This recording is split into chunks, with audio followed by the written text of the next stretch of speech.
E agora nós vamos falar sobre um dos alimentos mais lembrados nas mesas dos brasileiros e também um dos principais cultivos do Brasil, o feijão. Com as mais variadas espécies, o Brasil é considerado o terceiro maior produtor da leguminosa.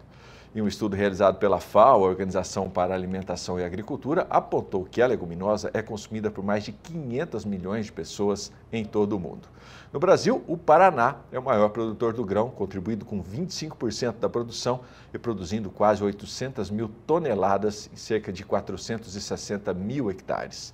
Este tão importante alimento foi uma das culturas muito afetadas pelo El Niño. Diante disso, e levando-se em conta o momento de incertezas relacionadas aos fertilizantes, os produtores de feijão devem aumentar a eficiência da adubação de base, manejar pragas e doenças para conseguir ganhos de produtividade com sustentabilidade. Nós vamos aprofundar esse assunto agora conversando ao vivo com o engenheiro agrônomo, fitotecnista e coordenador técnico da Nitro, o Henrique Favori. Muito bom dia, Henrique. Um prazer recebê-lo aqui no Bom Dia Produtor. Eu já quero começar perguntando aí, nós tivemos em 2023 o calor mais severo dos últimos anos, com as maiores temperaturas já registradas. Como que esse fenômeno afetou o feijão e quais lições deixa para o produtor? Bom dia. Bom dia Adriano, bom dia ouvintes, bom dia telespectadores. O El Niño ele afetou principalmente a cultura da soja no início do ano, da safra 23-24. O milho hoje, o milho não está, a gente está com uma expectativa muito boa para a safra. O feijão hoje, pensando nas áreas, principalmente nas áreas de pivô, a gente vai conseguir suprir essa demanda da parte hídrica. Obviamente, a questão de temperatura é um fator que chama muito a atenção, por isso a gente ter uma sanidade adequada para as plantas, ter uma planta muito bem desenvolvida, tanto sistema radicular quanto em parte aérea, a gente consegue passar por essa situação estressante, como o próprio El Niño, de uma forma mais consistente, e isso com certeza vai agregar em produtividade. Muito bom.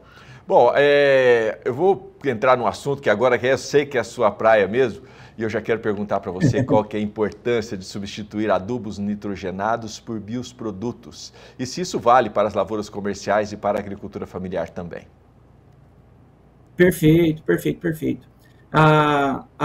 Nós somos agraciados nas culturas agrícolas que nós temos as leguminosas. Então, o feijão é uma leguminosa que faz parte da mesa do brasileiro, e essa cultura ela tem uma característica em particular que micro-organismos podem suprir a sua demanda, principalmente por fontes nitrogenadas, como é o caso do nitrogênio.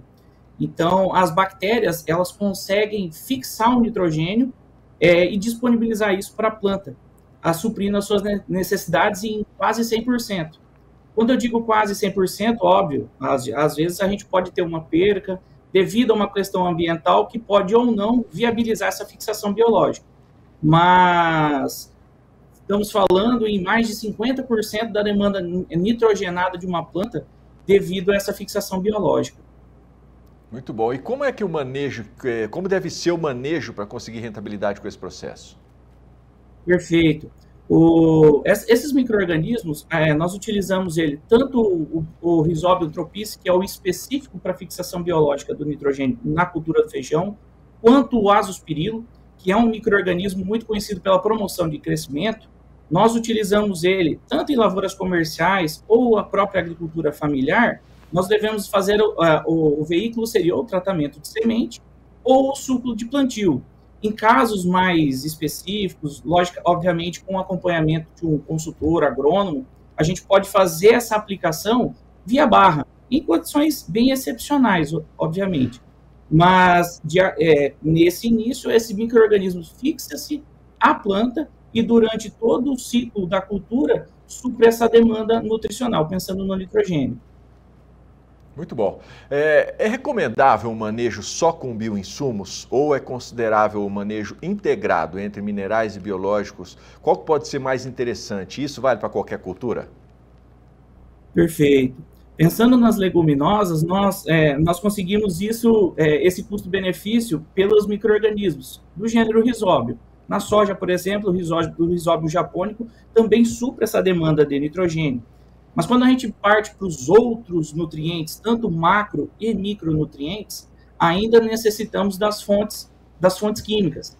O que nós podemos otimizar dentro da porteira para dentro é a melhor, lógico, por uma análise de solo, nós vermos exatamente quais são as demandas nutricionais das diversas culturas que nós obtemos. E sim, nós podemos utilizar os bioinsumos dentro desse processo, porque tanto diretamente quanto indiretamente, as bactérias, os fungos, os micro-organismos de modo geral, eles auxiliam nessa dinâmica nutricional no solo. Então, os micro-organismos acabam que são primordiais dentro desse processo no sistema produtivo. Ô Henrique, qual que é o melhor momento para o produtor fazer esse manejo? Perfeito.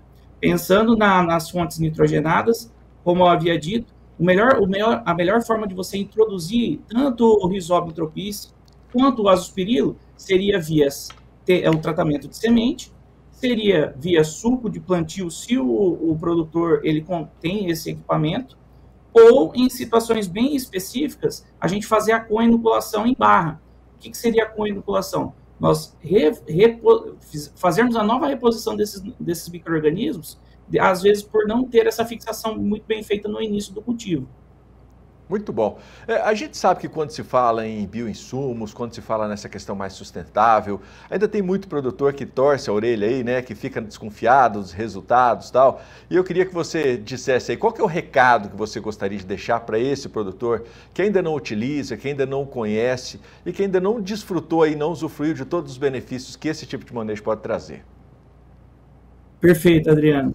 O recado é o seguinte, os bioinsumos, eles não são futuro, eles são uma realidade.